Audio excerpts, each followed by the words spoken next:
2 years ago, when I graduated college, the only flowers I got were a small, wilted bouquet from my parents, and I had to dig into my savings to take them out for a celebratory dinner. Fast forward 2 years to my younger brother's graduation, and they threw a lavish party at a fancy restaurant, then had the audacity to ask me to split the bill. After years of their blatant favoritism, I finally walked away from my family. Some say I did the right thing. Others think I was wrong because families should stick together. What do you think? Listen to my story and share your thoughts below.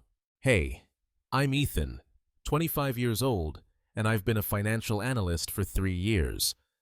I used to live with my parents, holding on to the belief that family meant staying close, supporting each other through thick and thin, no matter the cost. But a year ago, I realized no matter how hard I tried, I'd never measure up to my younger brother, Caleb, in their eyes. My efforts were invisible, my achievements ignored, while Caleb was always the golden child, praised and coddled at every turn.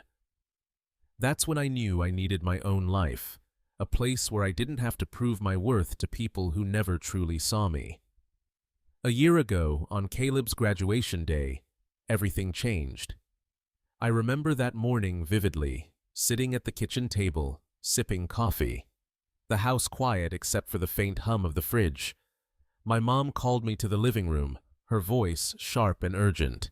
My dad was already there, sitting stiffly on the couch, his face unreadable, arms crossed. Caleb was still asleep upstairs, blissfully unaware of the tension brewing below. They told me Caleb had a graduation party that evening, and I had to be there. Not a warm invitation, not a family discussion, just a cold, non-negotiable command.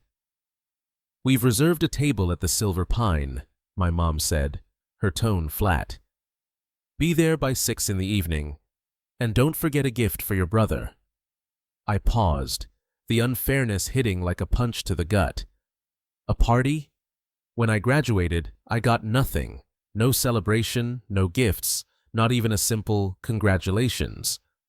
I'd earned my degree, landed a job, all on my own, never asking them for a dime, never leaning on them for support.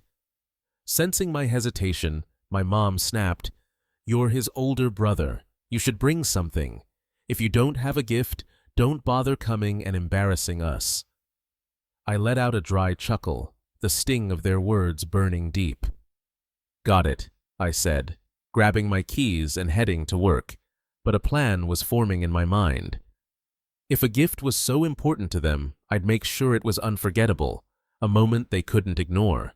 Work kept me busy, but the party loomed, a heavy weight in my thoughts, a reminder of years of being overlooked. Caleb was still my brother, so I decided to go big. A brand new laptop, worth nearly $2,000, sleek and top of the line. I wanted the moment to stand out, to force them to see me, to acknowledge me, even if they'd never done anything like it for me. I arranged for it to be delivered to the party, picturing the scene in my head. The delivery person walking in, handing Caleb the package in front of everyone, the room buzzing with surprise. It'd be a gesture they couldn't dismiss, a statement of my presence, even if it came at a cost I shouldn't have had to pay. At 6 in the evening, I left the office and drove to the Silver Pine, a high-end restaurant downtown, its chandeliers glinting through the tall windows, the air thick with the scent of expensive wine and roasted herbs. The moment I walked in, I froze, my heart sinking. The place was packed. Over 50 people, Caleb's friends, distant relatives, my parents' colleagues, even strangers I'd never met, all laughing and clinking glasses. Long tables were set with crisp white linens, every seat filled, except for one glaring omission: me. My parents spotted me, stepping forward, their faces blank, no hint of warmth or welcome, no trace of joy that I'd shown up. My mom crossed her arms, shaking her head slightly, her lips pursed. "You're late. There's no seat left." I frowned, scanning the room, my eyes landing on an empty chair near Caleb, its cushion untouched. "What about that one?" I asked, pointing, my voice steady but tight. She followed my gaze, then turned back, her voice cold and final. "That's taken. One of Caleb's friends is coming." I let out a bitter laugh, the absurdity crashing over me like a wave. An hour ago, I didn't even know I was expected to be here, yet they'd saved a seat for someone arriving later than me. "So Caleb's friend gets a seat, but I don't?" My dad nodded, his expression blank, like it was the most obvious thing in the world. My mom, already losing interest in me, snapped, "Where's Caleb's gift? Honestly, you should leave. You're late and empty-handed." Murmurs spread through the room like wildfire. "No gift? He's the older brother. He should have brought something." Showing up like that, expecting to eat? I heard every judgmental whisper, every snide remark from Caleb's friends, from relatives who barely knew me, from people who'd never cared about me but now felt entitled to judge my worth. I smiled, cold and unyielding, the anger simmering beneath my calm exterior. Then my phone buzzed, cutting through the noise. A call from the delivery service. "I'm outside the Silver Pine with a laptop delivery. Should I bring it in now?" I answered, loud enough for the entire room to hear, my voice steady and clear. "Yes, bring it in." The delivery guy walked in, standing beside me, the sleek package in his hands drawing every eye in the room. I stepped forward, my voice ringing out, cutting through the chatter. "Caleb, this is your gift. A brand new laptop." The room erupted in murmurs, a wave of surprise and admiration rippling through the crowd. Caleb's eyes widened, shock and excitement mixing as he stared at the package, his mouth slightly open. My parents beamed, their faces glowing with pride, as if they'd orchestrated the moment themselves. My mom leaned toward a distant relative, whispering, "See, I knew Ethan wouldn't show up empty-handed." My dad nodded, his expression smug, his arms crossed. "Guess we misjudged him. He knows his role." I took in their self-satisfied looks, their smug relief that I'd played the part they expected, that I'd fallen in line. Then I smirked, a quiet defiance rising in my chest, and added, "But I don't think you need it anymore." Silence fell, heavy and sharp, the air thick with tension. Caleb froze, his smile vanishing, his eyes narrowing in disbelief. My mom's face stiffened, confusion twisting her features. My dad's brow furrowed, his mouth opening slightly. I turned to the delivery guy, my voice calm but unyielding. "I'm sorry, I want to cancel this order." He blinked, momentarily caught off guard, then nodded, pulling out his phone to call the store. The room stayed quiet, the weight of the moment pressing down on everyone, as he confirmed, "Cancellation approved. You'll be charged a 5% fee, but the rest will be refunded in 3 to 5 business days." I smiled lightly, unfazed. "That's fine. Thank you." He turned and left, the door closing softly behind him, and the room erupted. Caleb shot up, his chair screeching against the polished floor, his face flushed with anger. "Are you insane? Why'd you cancel it?" My dad slammed the table, his face red with rage, his voice booming. "What the hell, Ethan? Are you trying to humiliate us in front of everyone?" My mom's mouth hung open, fury flashing in her eyes, her voice sharp. "What's wrong with you? Why would you pull such a ridiculous stunt?" Caleb yelled, his voice cracking. "You did this just to embarrass me in front of my friends, didn't you?" Murmurs grew louder, a chorus of judgment, pointing, whispering, condemning. I listened to every word, every accusation, but I didn't react, didn't argue, didn't let their anger shake me. I turned and walked out, pausing at the door, my voice steady and final. I didn't have a seat at this table, so there's no reason to spend $2,000 on Caleb or this family. I didn't go home. I drove to a quiet coffee shop, a familiar haven with soft music and the rich aroma of freshly brewed coffee. I ordered an Americano, sank into a corner seat, and let my body relax, the tension slowly melting away. Memories flooded back, slow and painful, each one a reminder of a childhood overshadowed by favoritism, a life spent in Caleb's shadow. When I was a kid, I knew I wasn't the favored one. I won first place in a math competition, my heart swelling with pride, but my parents gave a half-hearted, "good job," and moved on. When Caleb got a bronze medal in a soccer tournament, they threw a party, invited relatives, bought him new cleats, their faces glowing with pride. In high school, I aced my final exams, top of my class. Silence, not a word. Caleb barely passed after a retake, and they took him to a lavish dinner, praising his hard work. In college, I never asked for a cent, juggling scholarships and 3 jobs, barista, tutor, delivery driver, to cover tuition and rent. My nights spent studying under dim lights, my body exhausted but determined. When Caleb got into college, they bought him a used car for convenience, paid his tuition, gave him a monthly allowance, no questions asked. My graduation day, no party, no praise, just a cheap bouquet and a demand. "Where are you taking us to eat?" I spent $500 on that dinner, money I'd scraped together from part-time jobs, my savings dwindling. I told myself family deserved it, that maybe they'd see my effort. No one said they were proud. No one acknowledged the years I'd poured into my degree. The dinner felt like any other meal. Their conversation focused on Caleb's latest soccer game, my milestone forgotten. When I landed my first job, before my first paycheck even cleared, my parents called me to the living room, their faces serious.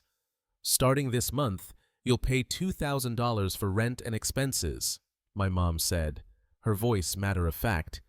I was stunned, my heart racing. $2,000? This isn't a 5-star hotel. They shrugged, unfazed. "Caleb's in school, no income. We're getting older. Works harder. You need to help the family." I pushed back, saying I'd move out, that I could rent a better place for that price. After a tense back and forth, they lowered it to $1,000, their eyes narrowing like I'd betrayed them. I stayed, not because I couldn't leave, but because I still believed family mattered, despite the unfairness, hoping they'd eventually see my worth. But I realized a bitter truth. No matter how hard I tried, they'd never acknowledge me.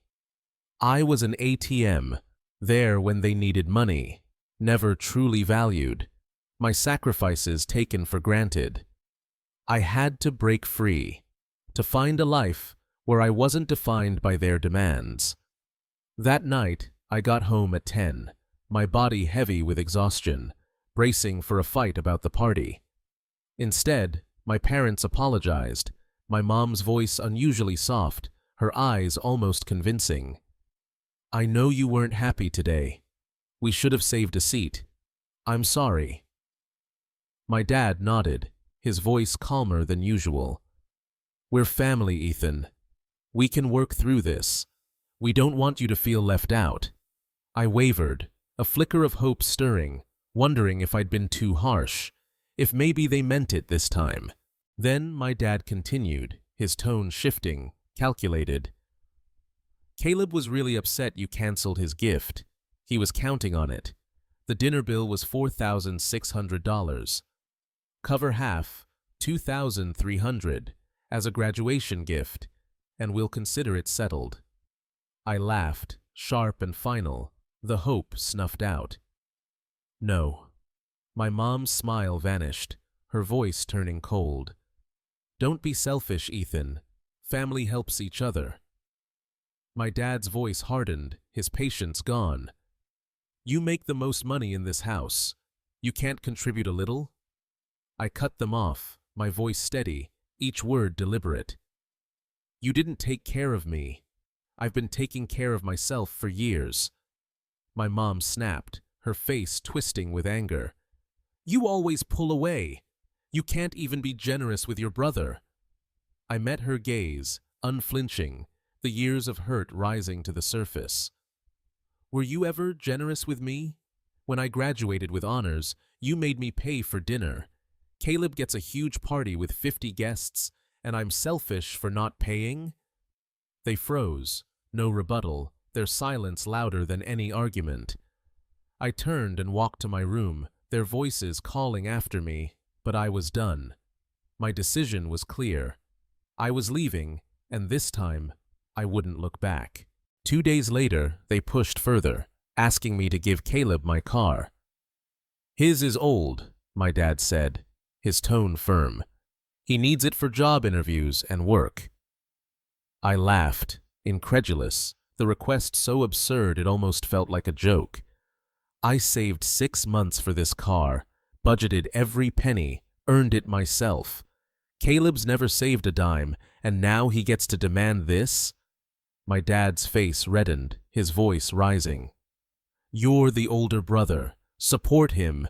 You've got a steady job. You can buy another." I shrugged, my voice calm but sharp. "If he needs a car, he can drive his old one, or save up like I did. Or you can buy mine." My dad exploded, slamming the table, making my mom flinch. "What?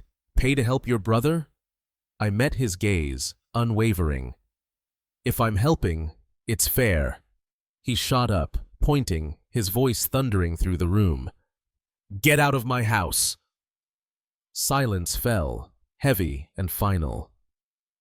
My mom and Caleb sat stunned, their faces pale. I nodded, unsurprised, the moment feeling like the end of a story I'd seen coming. I walked to my room, packed 2 suitcases, clothes, documents, essentials, leaving behind anything tied to that house, any object that might carry the weight of their expectations. I wanted no reminders, no traces of a place that had never felt like home. At the door, my dad shouted, "Let's see how you survive without family." I paused, not shaken, but struck by their belief that I needed them to thrive, that I couldn't stand on my own. They were wrong. I stepped out, shut the door behind me, and drove away, the weight lifting with every mile, the road ahead open and free. A week later, I rented a cheap hotel room, a temporary spot while I searched for a permanent home. The room was small, the walls plain, but it was mine, free from arguments and demands. After 10 days, I found a perfect apartment, 50 square meters, cozy, affordable at $500 a month. It was a true home, a space I could shape into my own. My life felt like mine for the first time. No more morning nagging, no more unreasonable demands, no more calculating how much of my paycheck went to others. I decorated my space with simple touches, a bookshelf, a cozy rug, focused on my career, and savored small joys, reading novels late into the night, watching movies without interruption, enjoying quiet evenings with a glass of wine. 6 months later, Caleb still had no job, living off my parents, free from pressure, no need to grow up. Then my mom called, her voice softer than I'd heard in years. "I miss you, Ethan. Can we meet?" I was surprised but agreed, meeting at a cafe downtown, a neutral spot we'd never been to before.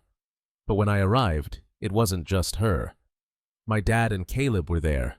Another ambush, their faces a mix of forced smiles and hidden agendas. My mom smiled, fake and strained. "How's work going?" I cut through the pretense, my voice calm but direct. "Just say it." She sighed, her expression shifting to careful pleading. "Can you lend us $50,000? Caleb wants to open a cafe, but bank loans have crazy interest rates." My dad chimed in, his tone confident. "We'll pay it back in a year, no problem." Caleb nodded, his eyes eager, almost childlike. I let out a short laugh, shaking my head, the absurdity overwhelming. He's never earned $1 in his life, and you think he'll run a business? My mom's voice turned desperate, her hands clasping together. He's grown up, Ethan. He needs a chance. Can't you help him this once? We're family. My dad snapped, his patience gone. Stop being selfish. Are you jealous he might outshine you? I leaned back, crossing my arms, and said, Fine, I'll do it. Their faces lit up, relief washing over them, but I wasn't done. I smiled, my voice steady. I'll lend $50,000, no interest, but you and Caleb sign a loan agreement. The collateral's your house. If you don't pay in a year, the house is mine. Silence crashed over the table. My mom's mouth hung open, her eyes wide with shock. My dad's face paled, his hands trembling slightly. Caleb sat frozen, his eagerness gone. I kept smiling, calm as if we were discussing the weather. You believe in Caleb's success, right? So this shouldn't be a problem. My dad opened his mouth, then closed it, searching for a way out. Finally he spat, I have no son like you. The words hung in the air, but they didn't hurt. I'd heard worse, felt worse. I shrugged, grabbed my coat, and stood. That's your choice. Goodbye. I walked out, no one stopping me, no one calling after me. The cafe door closing behind me with a soft thud. I cut all contact after that. No calls, no messages, no guilt trips or manipulative apologies. I moved forward, my life finally free of their demands. A week ago, I ran into my cousin, Sarah, at a coffee shop, her face heavy with concern. She sighed, shaking her head. Do you know what's been happening with your family? I shrugged, my voice neutral. Not really, but go ahead. She lowered her voice, her expression tinged with regret. They're in bad shape. Caleb's cafe went under after just 3 months. No customers, huge losses. He had to sell it off. Your parents are selling the house to cover his debts. They're looking for a smaller place to move into. I sipped my coffee, the news settling over me like a distant storm, unsurprising. I felt no satisfaction, no regret, just the quiet weight of their choices, the consequences they'd built for themselves. I gave them a chance, I said, my voice steady. Sarah nodded, her eyes understanding but sad. I stood, giving her a light pat on the shoulder. If they ask about me, tell them I'm doing just fine, and I'm not coming back. Some say I should have sacrificed for Caleb, that as the older brother, I had a duty to help, especially since I was earning first. I agree, but only in a real family, where parents treat their kids fairly, where help comes from love, not guilt, manipulation, or obligation. My parents chose Caleb, bet everything on him, and now they're paying the price. I chose myself, and I have no regrets. What do you think? Leave a comment below. Dear viewers, thank you for being here. Stay tuned to the channel for tons of exciting videos. Every day, we upload fresh stories packed with thrills and surprises. Don't miss out. Comment, share, subscribe, and hit that like button.